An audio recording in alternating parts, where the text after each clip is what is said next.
What happens when one woman refuses to stay silent in a world where her voice is forbidden? In 17th century Mexico, Sor Juana Inés de la Cruz, a nun, poet, and scholar, dared to defy the most powerful forces of her time. Her weapon? Words? Her battlefield? The pages of history. But her rebellion came at a cost. This is the story of a woman who fought for knowledge in a world designed to deny it. Welcome to Echoes of the Creed.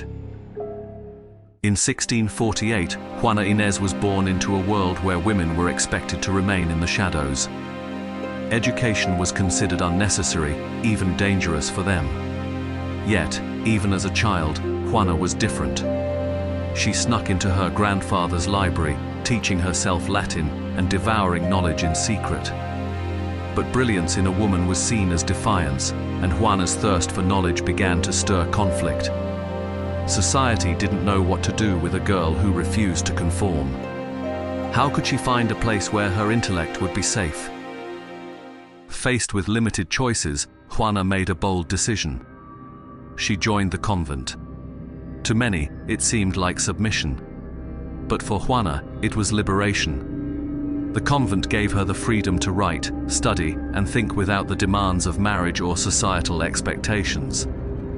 Her words became her rebellion. She wrote fiery poetry, philosophical essays, and even plays that exposed the hypocrisy of her time. But every word she wrote lit a spark of resistance in a world determined to keep her silent. The world outside the convent walls was watching. Her bold ideas and her success as a writer drew the ire of the church. How dare a woman, even a nun, challenge the authority of men? They demanded she stop writing, renounce her studies, and return to silence. Sor Juana refused to back down.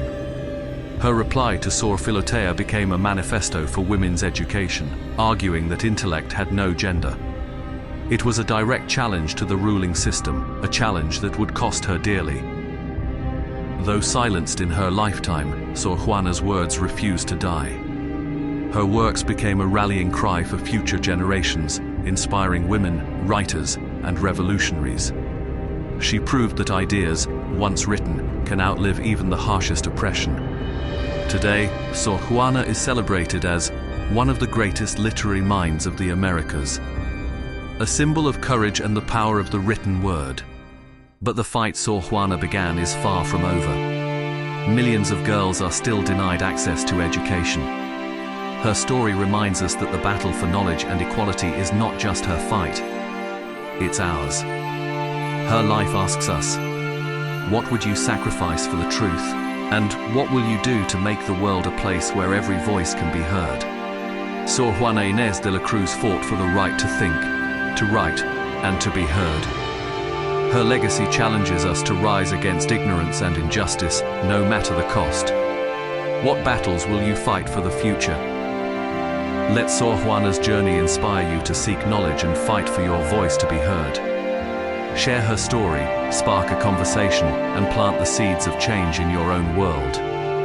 Don't forget to like, subscribe, and join us at Echoes of the Creed as we continue to explore the lives of those who dared to defy the odds. Together, we can honor the past and shape the future. Live with purpose. Join the Creed.